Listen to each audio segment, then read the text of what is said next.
Now, supposing you're not a mentalist, you're not a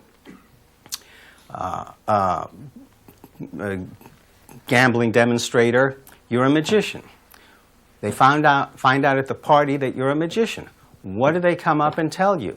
They say, you know, I once saw this magician do this trick with these 3 sponges and he put them in his hand. Or they say, do you know how they cut that lady in half and put her back together again?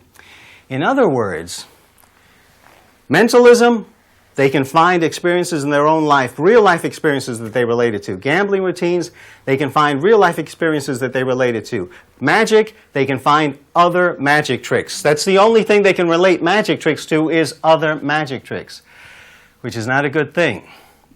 So I always, when I look at a magic trick that I want to do, I always ask myself,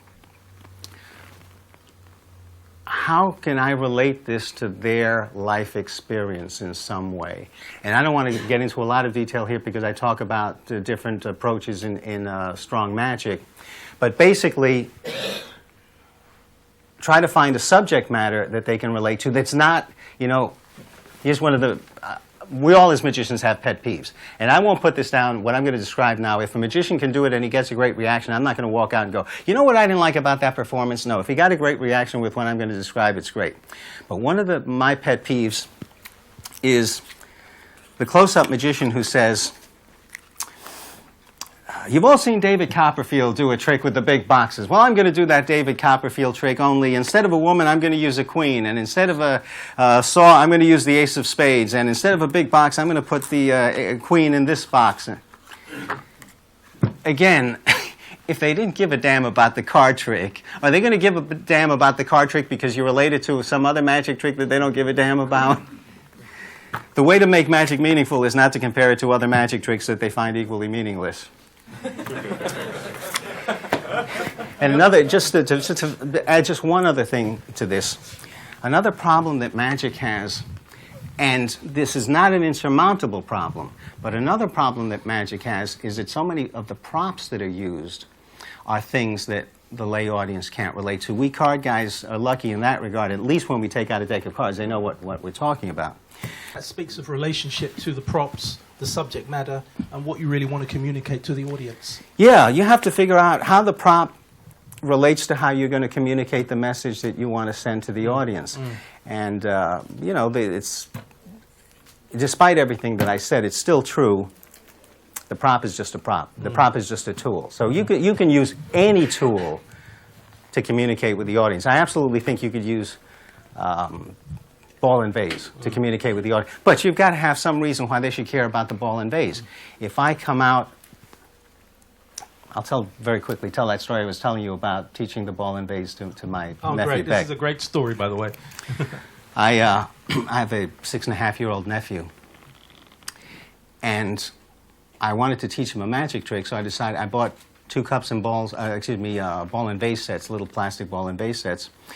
And I learned the ball and vase routine, and I put in a couple of Mike Skinner moves, not too much because he's only 6-and-a-half, but you know, make it a little bit more interesting than just the original, and so that he could have one and I could have one and teach it to him.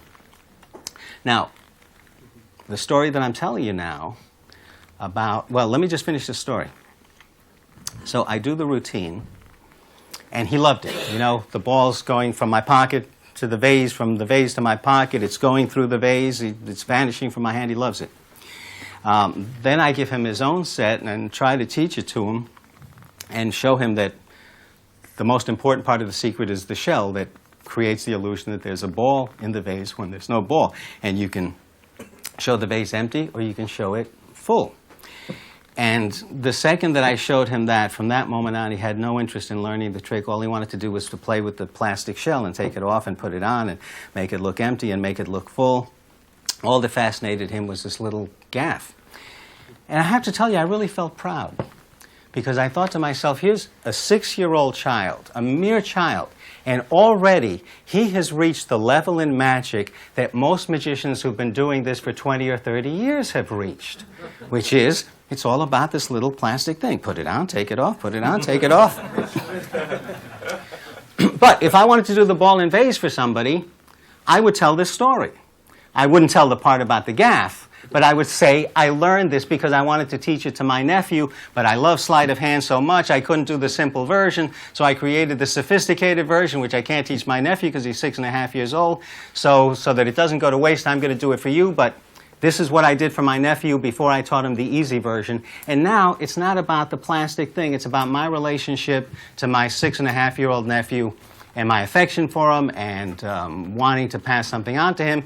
And anybody who's a parent or is an uncle can relate to that. That's an example of how you can find something where the prop is just communicating.